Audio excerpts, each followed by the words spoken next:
Hello everyone, and this is my review for WWE Smackdown Live on May the 10th, 2017. Of course, they still call it Smackdown Live, and I guess that's just the name of the show now.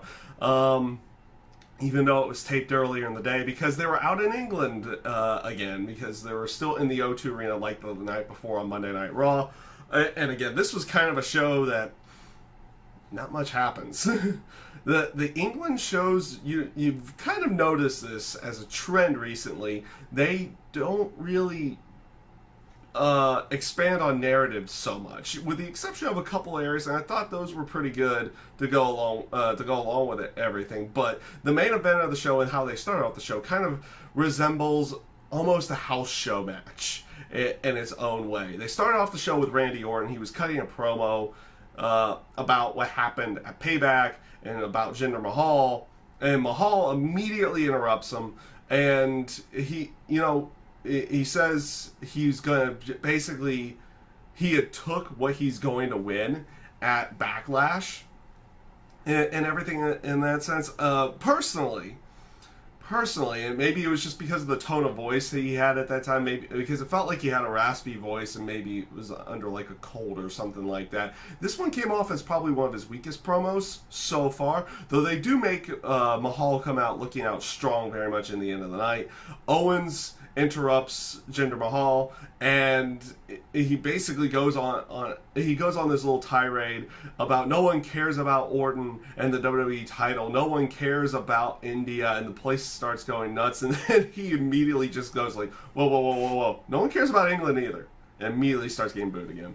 And and says that the only thing that really matters is the United States title. He continues to brag about what he did to Jericho the week before, and that after he beats AJ Styles and retains the United States title, he was going to go after the WWE title.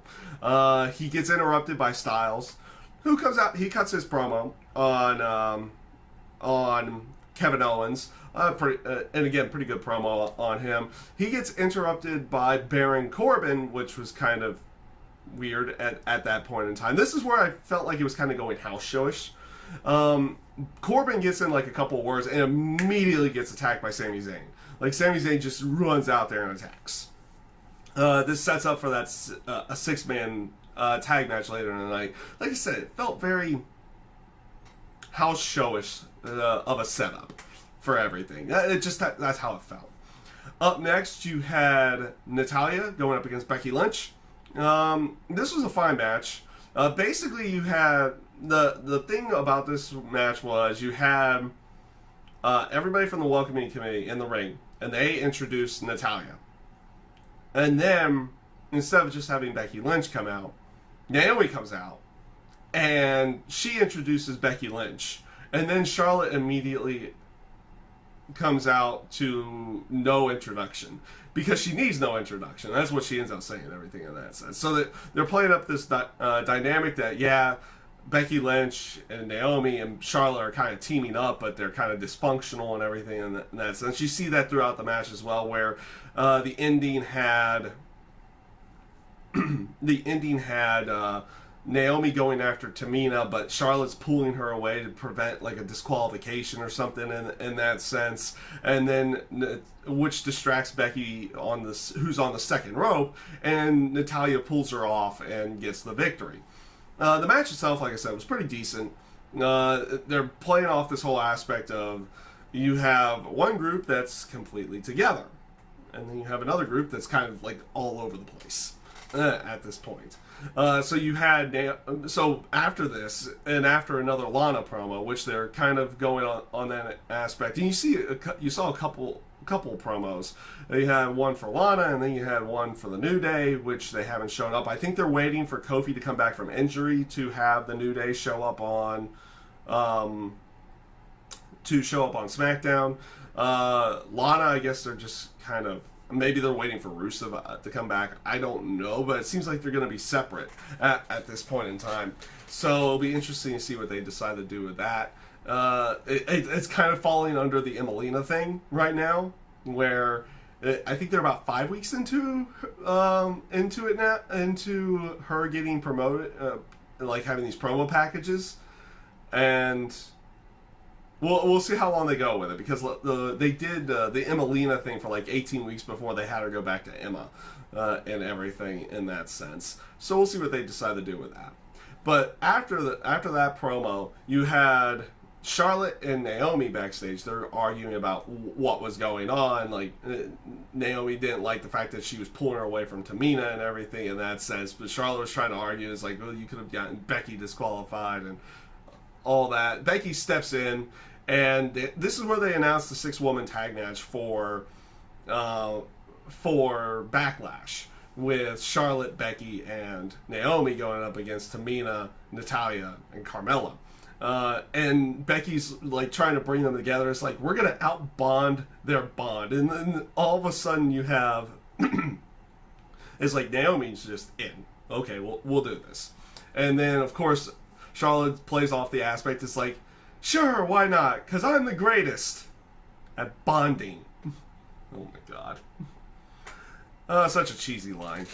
Oh my god, such a cheesy line on that one. But otherwise, I don't know where they're really going with this. It could set up for a potential heel turn for someone. Maybe Becky Lynch in this case. Because they're playing off the aspect that no one really cares for Charlotte being over there and getting opportunities really quick. So she's kind of becoming pseudo-face without even changing her character at all, which is not a bad thing either. You can just have her going after everybody. She doesn't really have to change the character to do that. So we'll see what they end up doing with that one as well. I'm kind of hoping they do maybe a Becky Lynch heel turn somewhere down the road here, whether it's at Backlash or later down the road. Who knows where they're going to really go with it. And yeah, we'll just see what ends up happening here. And you though I missed last week's SmackDown review, and this next segment the week before had me busting out in laughter. And it kind of did again this week. It was another edition of the Fashion Files with Breezango. And this was good stuff. They were it was like they were just in a backstage area, almost at like a fashion crime scene where you have a bunch of face paint on the ground, and you have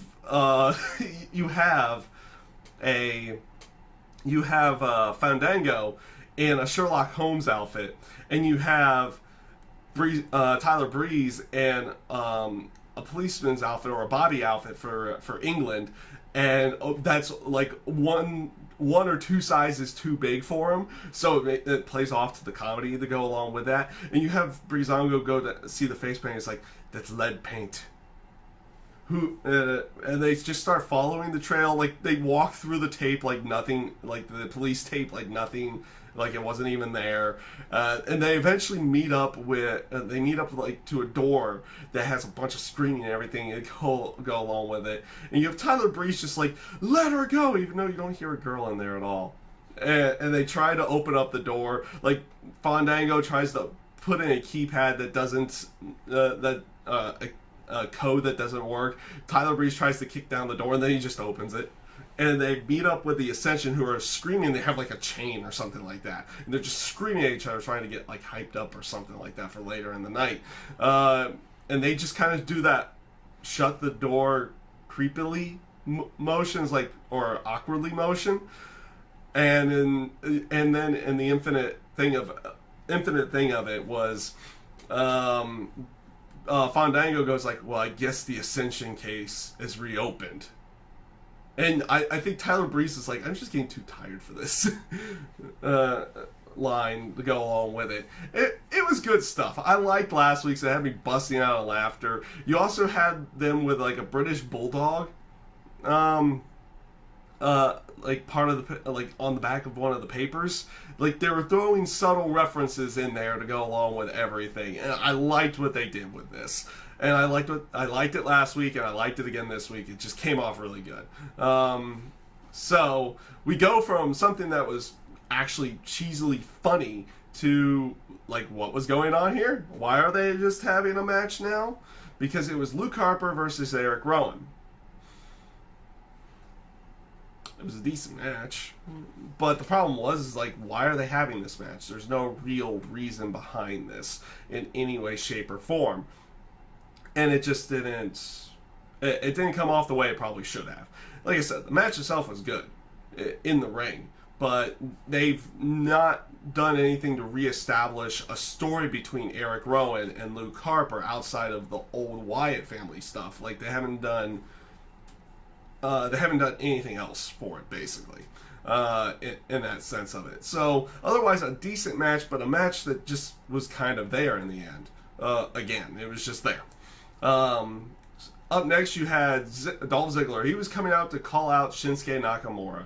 Starts cutting cutting his promo on Shinsuke Nakamura about not having a match, and the fans just kind of, playing along with everything of Shinsuke Nakamura and everything to go along with it. They start chanting NXT. I love the aspect that Dolph Ziggler cuts in on the fans, going like, "Oh, don't worry about keep chanting NXT all you want. It'll just be edited out."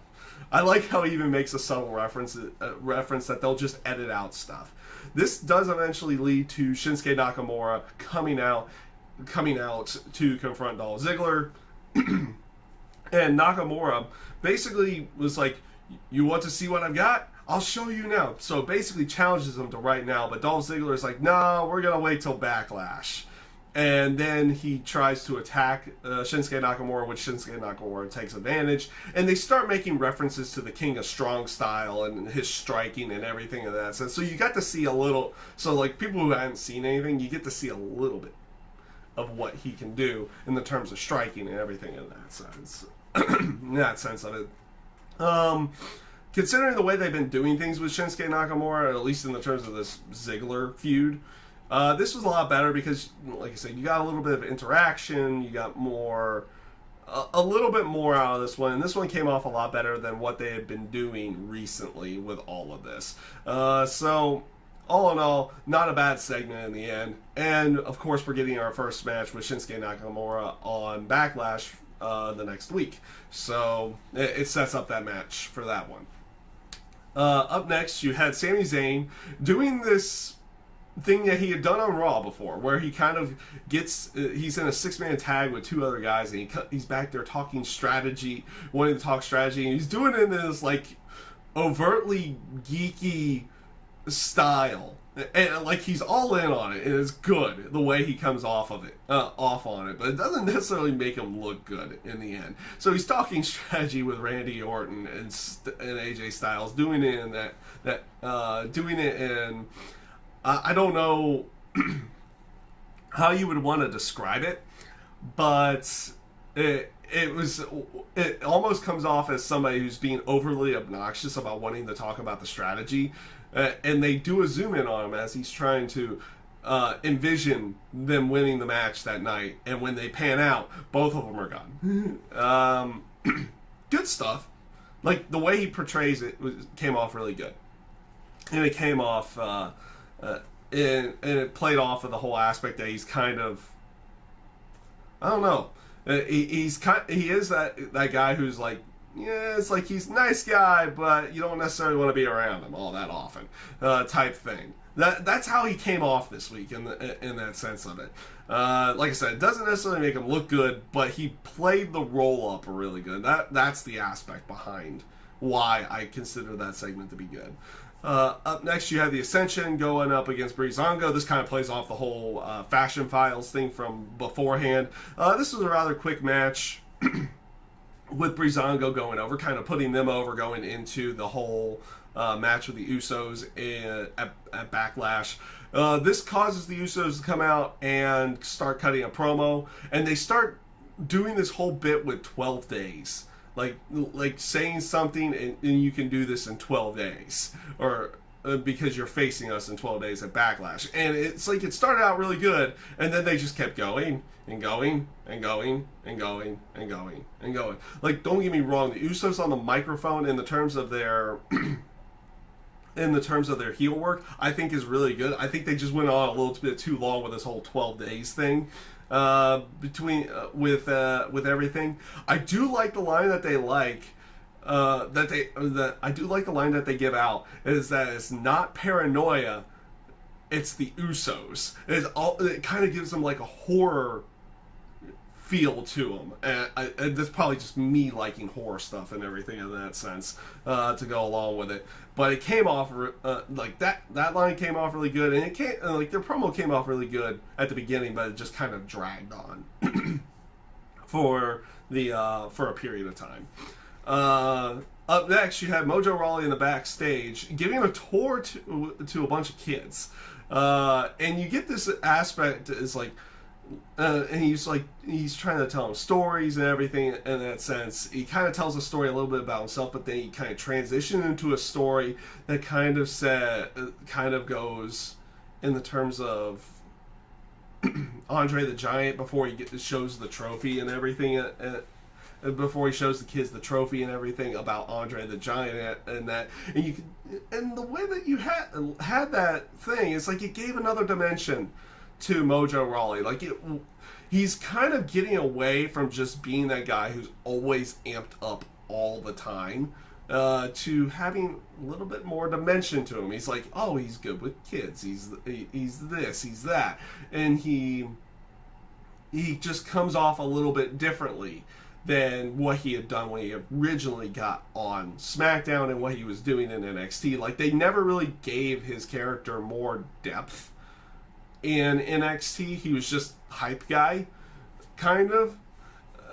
Now that he's here on SmackDown, they're putting a little bit more depth behind him, especially after winning the Battle Royal. He is not really doing much in the terms of having matches, but his character's getting a little bit more depth each time you see him, and that's just a good sign that.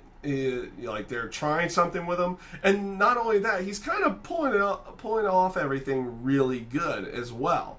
Like I wasn't the biggest Mojo Rawley fan. I kind of liked what he was doing with the whole "I don't get hype, I stay hype" thing, but I'm beginning to like him more and more because they're adding different layers, and he's pulling it off. Like when he's adding those different layers, he's pulling it off pretty good as well. So that's the main aspect behind it, and I do like that. I do like that they're putting more depth behind the Mojo Rawley character. So this leads, before the main event, this leads to another little phone thing with Rusev saying that he was going to be on SmackDown Live next week because Shane McMahon had not given him an answer on whether or not he could get a title shot at Money in the Bank. So next week I'm going to show up on SmackDown. He even says like not answering me is more disrespectful than turning me down and everything to go along with it. I like what they're doing Rusev here. They're kind of giving him a mystique before he has matches on SmackDown as well. And kind of what they're doing with a lot of their guys that they're bringing over. Like some of the guys just who they brought over in the Superstar Shakeup is like straight in and go, but they're giving a little bit more mystique around other people who haven't started yet. Like, okay, New Day, Rusev is coming over but hasn't started yet. Lana's coming over, she hasn't started yet. So how are they going to play everything off? You can assume what they're doing with Lana is like a dancer type gimmick or something. And you expect the New Day to be New Day. And you expect Rusev to be Rusev, I guess, in this case as well. So he's going to show up on SmackDown next week to try to get an answer. I liked what they did here. I liked what they did. They play it off as, Rusev was angry about coming over to SmackDown, not wanting to necessarily be there, but he wanted a title shot, so he demands a title shot. He gets no answer, so he sends out another thing. He's like, okay, you're forcing my hand. I'm going to come to SmackDown. I'm going to get an answer from you. So I kind of liked what they did there. So this leads to the main event, which is Jinder Mahal, Baron Corbin, and Kevin Owens versus Randy Orton, AJ Styles, and Sami Zayn. This is a good match. This is a good 6-man tag. In the end, they do have Jinder Mahal going over on Randy Orton as well. I do like the aspect of them doing that here, having him go over on Randy Orton in this case, because it adds a little bit more tension to it, to their match at Backlash. You would assume a lot of fans are just assuming Randy Orton is going to win because Jinder Mahal hasn't been in this spot yet. So they have to give it a little bit of believability that Jinder Mahal could win the match at Backlash. And they continue to make him look strong in these matches, and they do play off this aspect of the Singh brothers, aka the Bollywood Boys. I'm always going to want to call them the Bollywood Boys. I don't know why, but actually I do know why, but I'm not really giving that portion out. But I always want to call them the Bollywood Boys, but they are the Singh brothers now, being involved in the matches and everything. And again, he kind of holds everything over Randy Orton at the end of the show as they go off the air. Again, they continue to make him look strong. I'm liking what they're doing with Jinder Mahal. I felt his promo tonight, and I think it was more not his actual words. I think it was more the aspect that he had like a bit of a raspy voice. It felt like he had a cold or something on the microphone. Tonight, though, I would say that was probably his weakest promo. I'm liking what they're doing with Jinder Mahal right now, and they're making him look like a legitimate threat to the WWE title. I also like the aspect that they showed the pictures that he had taken with the WWE title when he had taken it from Randy Orton as well. It's like, okay, the title actually doesn't look bad on him. Like, you can conceivably see him as a WWE champion in some way, shape, or form down the road.